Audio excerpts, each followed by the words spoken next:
For over 2 centuries, Jane Austen's Mr. Darcy has loomed over our romantic imagination. He is the archetype of the brooding, unreadable man, a figure whose depth and quiet intensity are traits to be discovered and eventually rewarded with love. But after a lifetime spent searching for this archetype in others, Rubén Suárez realized the search was over for an unexpected reason. He hadn't found Darcy, he had become him. At 52, Suárez is a successful Colombian author living in London, but the machinery of that success has left him spent. He has survived through adaptation, building a quiet, detached armor that the world mistakes for pride. His novel, His Cold English Heart, reimagines these classic tropes for a generation that uses emotional distance as a survival strategy. It is a story about the moment a man realizes his pride is simply a response to years of being exhausted by the world's demands. To find a place where his internal stillness might make sense, Rubén relocates to Harrogate, Yorkshire. He is drawn to its historic stone architecture and its reputation for disciplined, aristocratic restraint. He moves there believing that a new landscape might settle his nervous system. It's a common hope that if the world outside is beautiful and quiet enough, the soul might finally follow suit. Rubén seeks out an environment that reflects his own emotional walls, unaware that he is entering a society that uses that same restraint as a high-stakes social instrument. He isn't escaping judgment. He is walking into a place that has turned judgment into an art form. Harrogate feels highly controlled. From the meticulous floral displays to the polished shop fronts, the physical environment projects an insistence on order and proportion. It is a town that expects its inhabitants to be as well-groomed as its gardens.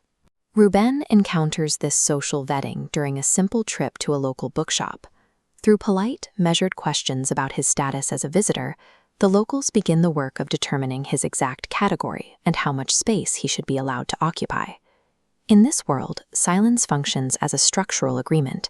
It is a quiet architecture held in place by mutual restraint, the collective understanding that one's private interior life stays behind closed doors. This contrasts sharply with Rubén's Colombian roots, where silence is never quite empty. It carries the heat and noise of the community. In Harrogate, the quiet feels completely trained. It is a silence that asks very little from strangers and offers even less in return. The town assesses newcomers through this lens of manners. It ensures that anyone entering the quarter understands they are being measured against a long-standing set of unspoken rules. To navigate this environment, Rubén relies on Charles Bennet. Charles is a socially fluent local who moves through the town's hierarchies with an ease that Rubén lacks.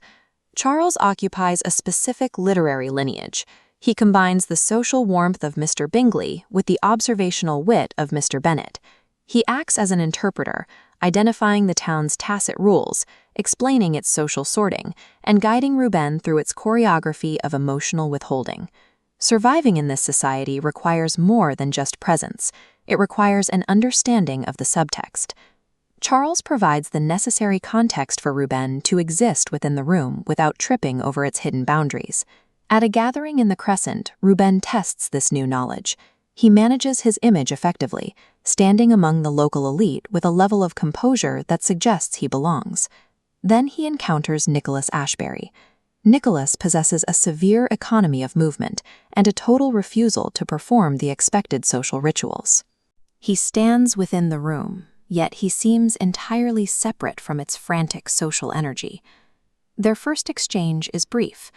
When Rubén mentions his search for quiet, Nicholas notes that Harrogate specializes in the appearances of quiet. It is a sharp, unsettling moment of contact. By calling out the performance of the room, Nicholas suggests that he is watching the dancers rather than the dance. For Rubén, it is the first sign that his own carefully maintained armor might be more transparent than he hoped. After the party, Rubén remains unsettled. Nicholas Ashbury persists in his mind as a solid, unignorable fact, long after the other faces of the evening have dispersed into generic memory.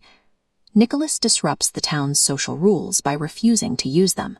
He doesn't place Rubén into a convenient category. He simply observes him with a directness that bypasses the usual filters of polite society. In an environment where manners reassure and deflect, this level of accuracy feels confrontational. It removes the comfort of the performance, leaving no place for Rubén to hide behind his usual detachment. This accuracy strips away Rubén's Darcy armor.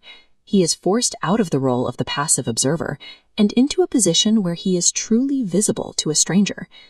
This brings us to the ultimate function of the Austen inversion. His cold English heart centers on the concept of recognition. It moves past the adolescent fantasy of being rescued by a perfect partner. Adult life is more like this unyielding Yorkshire stone. It has fixed boundaries and permanent textures. We don't need a savior. We need to be accurately seen. True intimacy begins only when we meet someone capable of reading us without reducing us to a category.